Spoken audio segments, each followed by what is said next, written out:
With his seemingly endless optimism and lighthearted satire, Weird Al Yankovic has a power that goes beyond innovative lyrics and catchy tunes. He makes people happy. He who's tired of Weird Al is tired of life. But Weird Al Yankovic's path to success hasn't always been smooth sailing. Here are the weirdest moments in Weird Al's journey from a nerdy accordion-playing teen to the Prince of Parody.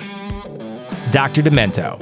Weird Al has had a longer and more illustrious career than many of the artists he's parodied, but it's likely that none of it ever would have happened without Barry Hansen, also known as Dr. Demento. Demento's syndicated radio show was one of the only places to hear comedy and novelty records in the 70s. And in early 1976, Demento received a submission from a 16-year-old high school senior named Alfred Yankovic. The song was too weird to resist, a kid playing the accordion and singing about the virtues of his family's Plymouth Belvedere. The tune was a big hit with Demento's fans, but it wasn't until Al got to college that he began doing his signature wacky parodies. He kept Demento's fans supplied with him, and they kept asking for more. Ladies and gentlemen, Weird Al Yankovic! Weird Al remains to this day the most requested artist in the history of the Dr. Demento show, all because he wrote a silly song in high school.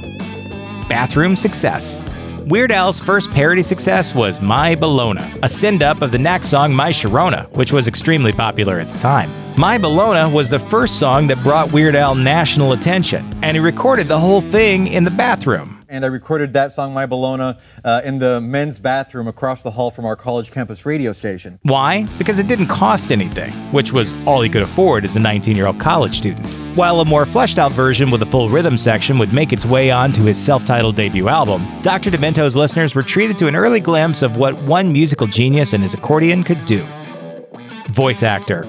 Since Al somewhat resembles a living cartoon, most of his guest roles on cartoons over the years have been, well, himself. He's appeared as himself in shows as diverse as Robot Chicken, My Little Pony, and of course, The Simpsons. But he's also gained a respectable body of work voicing other characters. He's voiced a ton of DC Comics villains. He appeared as the Riddler, Dollmaker, and Darkseid in various animated series and shorts.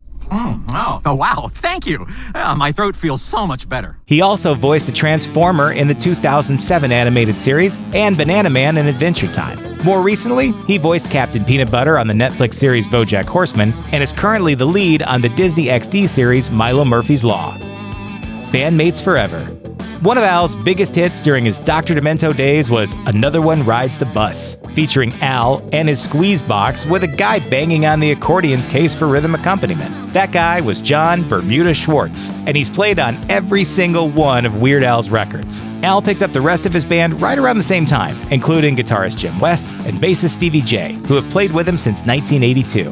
He's also had the same keyboardist for 22 years, who Weird Al calls the new guy. The Saga Begins. The Phantom Menace had its good and its bad points, but its greatest legacy? It inspired Weird Al to write The Saga Begins, a sprawling ode that somehow manages to stick precisely to the complex structure of Don McLean's American Pie, while offering a complete synopsis of the film. That's impressive on its own. But even more impressive, Yankovic wrote the song before the movie was released, relying on nothing but internet rumors, and he totally nailed it. And the Jedi I admire most met up with Darth Maul and now he's toast. In the end, the hard work paid off. The song became a hit, with even Don McLean calling it marvelous. According to Weird Al, McLean's kids listened to the parody so much that he had to watch himself to keep from slipping into Al's lyrics while performing American Pie. Top 10 Triumph.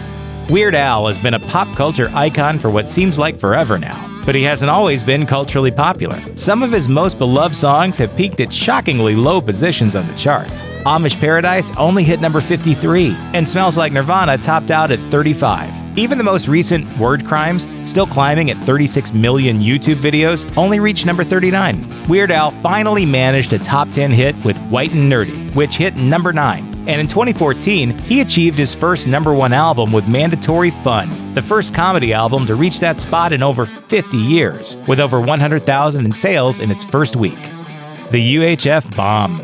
Much of the world has forgotten that Weird Al once made a movie. 1989's UHF is the story of a loser who inherits a failing local TV station and makes it over in his own zany image, and it plays like a complete distillation of Weird Al's comic sensibility. With appearances from celebrities like Michael Richards, Victoria Jackson, and Fran Drescher, UHF combined slapstick, sketch comedy, music parody, and sheer lunacy in a way that contemporary audiences perhaps weren't ready for. It was received terribly upon its theatrical release, sending Al into a 3-year creative slump that didn't end until he came out with Smells Like Nirvana. UHF has since become a cult comedy classic, and Weird Al has only gotten more famous in the intervening years. We mean, the guy's won 4 Grammys for making fun of other people's songs. Who else but Weird Al could pull that off?